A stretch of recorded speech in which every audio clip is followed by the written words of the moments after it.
Before we open for questions is Mr.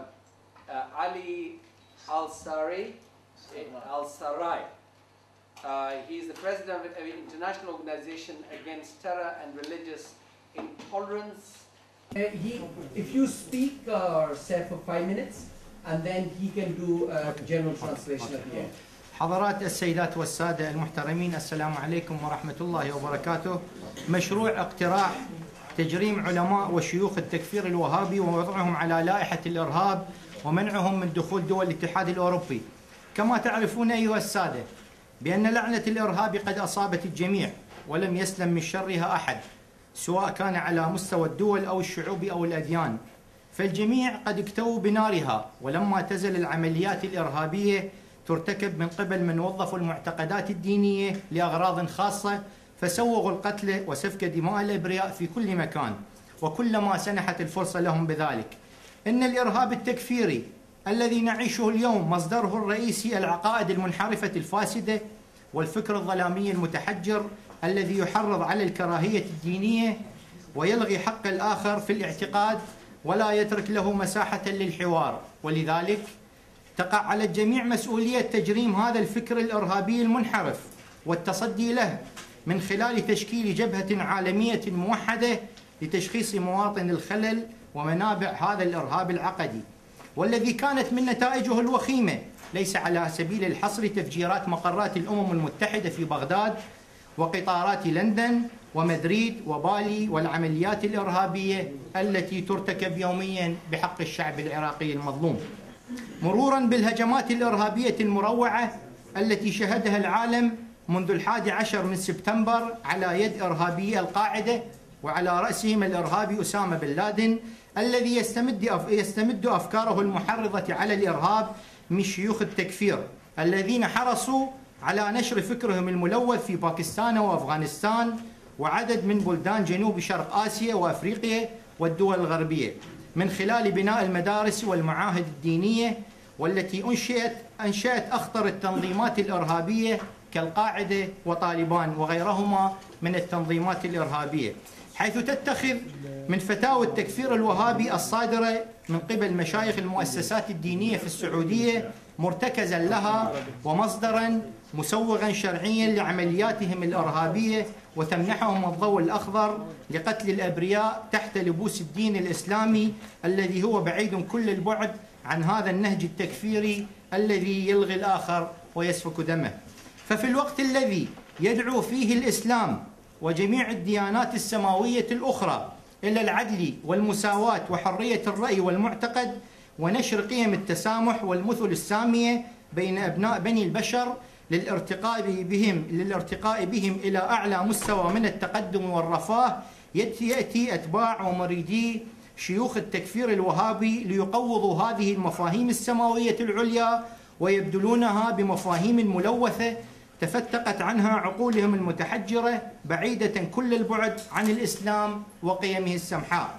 إن الفتاوى التي يطلقها علماء التكفير الوهابي لا تلتزم بجغرافية أو حدود أو أسوار بلد معين، بل تتعدى لتصل إلى جميع أتباعهم المتواجدين في كل العالم، وتمنحهم الضوء الأخضر للقيام بعمليات إرهابية هنا وهناك بحق كل من يخالفهم في الرأي والمعتقد، حيث لم يكتفي هؤلاء العلماء بكل هذا حتى نراهم اليوم يسرحون ويمرحون في أي وقت يشاءون بالسفر إلى البلدان الأوروبية التي يكفرونها ويكفرون شعوبها دون أي محاسبة أو ملاحقة قانونية. ومن أجل الحد من دخول هؤلاء التكفيريين إلى بلدان دول الاتحاد الأوروبي واستغلال الحرية الموجودة في هذه الدول وللتقليل من حدة فتاوى التكفير التي يطلقونها والتي تجيز القتل وسفك الدماء، تتقدم المنظمة الدولية لمكافحة الارهاب والتطرف الديني إلى حضراتكم بمسودة مشروع اقتراح وضع أسماء هؤلاء العلماء وكل من يشجع الإرهاب على اللائحة السوداء ومنعهم من دخول دول الاتحاد الأوربي كونهم يشكلون خطرا حقيقيا على الأمن والسلم العالميين، وسنسعى بكل قوة من أجل الحصول على قرار المنع هذا، وسيكون تحركنا القادم بإذن الله على مستوى مجلس الأمن. والسلام عليكم ورحمة الله.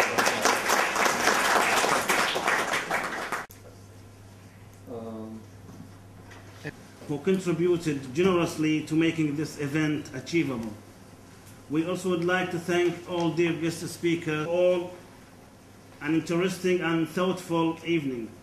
We gather today after 5 years of King Abdul campaigners spared no expense and the king's desire to reconstruct the image of the royal family following the grave damages caused by the involvement of 15th in terms of social, economic, political and cultural reforms. Our gentlemen, welcome again, and finally it is our great honor to have Lord Spoken demands of the king. In fact, the last time that happened in 2003, the petitioners were as its source for all laws. It shouldn't therefore also surprise us that the courts in the country that exist to date are all precedent for that.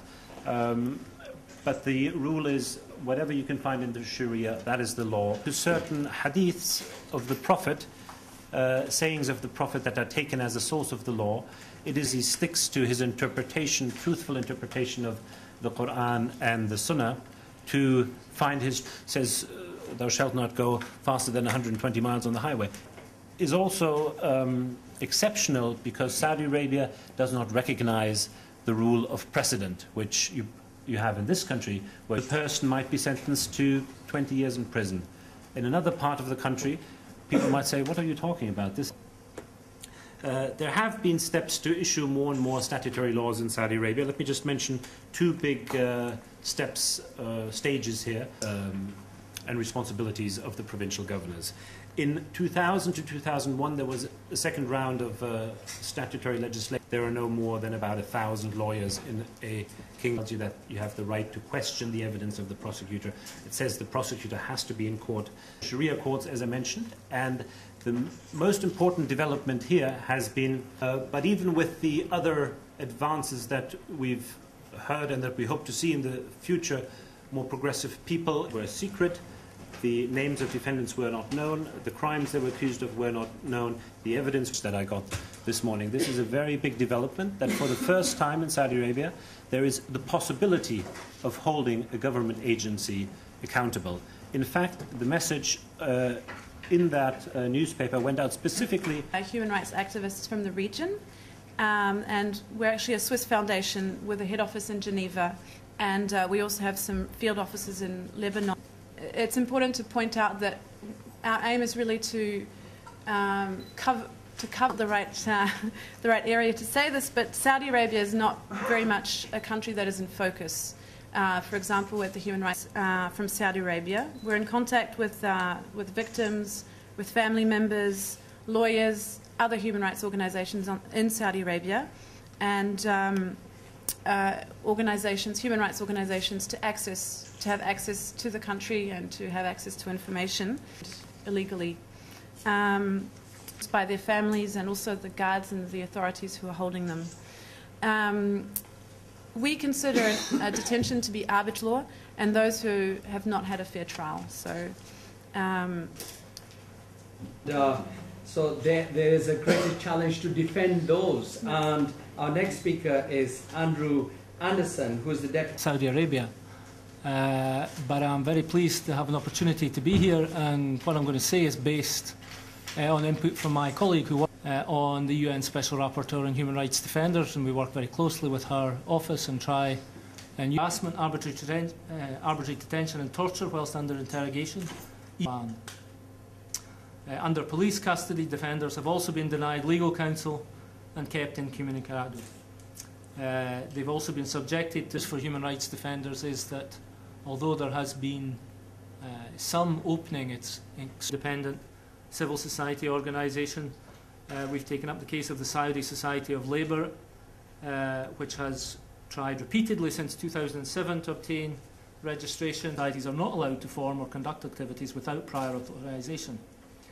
And this is generally registered. We've also taken up the cases of a number of individuals